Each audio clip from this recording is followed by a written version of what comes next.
সভাপতি, নেতৃবৃন্দ এবং যারা উপস্থিত হয়েছেন তাদের সবাইকে বাসদের পক্ষ থেকে সংগ্রামী শুভেচ্ছা অভিনন্দন জানাচ্ছি।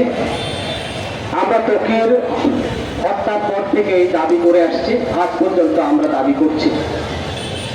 প্রথমে আমি এই অভূতপূর্ব যে গণ-অভ্যুত্থান স্বৈরাচারী শেখ হাসিনা সরকারের বিরুদ্ধে যে গণ-অভ্যুত্থান ছাত্র জনতা করেছে তাদেরকে অভিনন্দন জানাই এবং এই স্বৈরাচারী শেখ হাসিনার ছত্রছায়ায় নারায়ণগঞ্জের প্রশাসনের সহযোগিতায় ওসমান পরিবার নারায়ণগঞ্জের সর্বত্র যে ত্রাসের রাজত্ব কায়েম করেছিল এবং প্রত্যেকটা জায়গায় চাঁদাবাজি, সন্ত্রাসী, খুন সেটা আপনারা জানেন এবং সেই দিন তাদের বিরুদ্ধে আমরা দাঁড়িয়েছিলাম।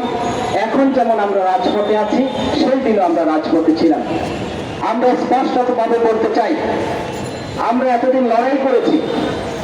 ওই স্বৈরাচারী শেখ হাসিনা সে ওসমান পরিবারকে রক্ষা করার কথা বলে, ওই ওসমান পরিবারের পক্ষে অবস্থান করার কথা বলে সেদিন বিচার করে নাই।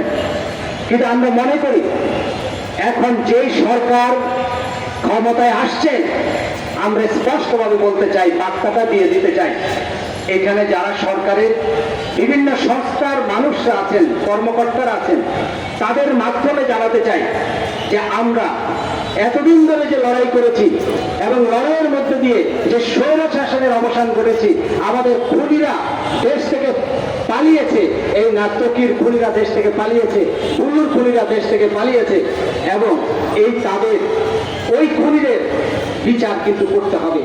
ত্বকী হত্যা সহ যত হত্যা হয়েছে নারায়ণগঞ্জের সমস্ত হত্যার বিচার করতে হবে। আপনারা যদি এই হত্যার বিরুদ্ধে আপনারা প্রক্রিয়া শুরু না করেন, তাহলে আমরা আবার আপনাদের বিরুদ্ধে রাজপথে দাঁড়াবো, সেই কথা বলতে চাই। আপনাদের সবাইকে আবারও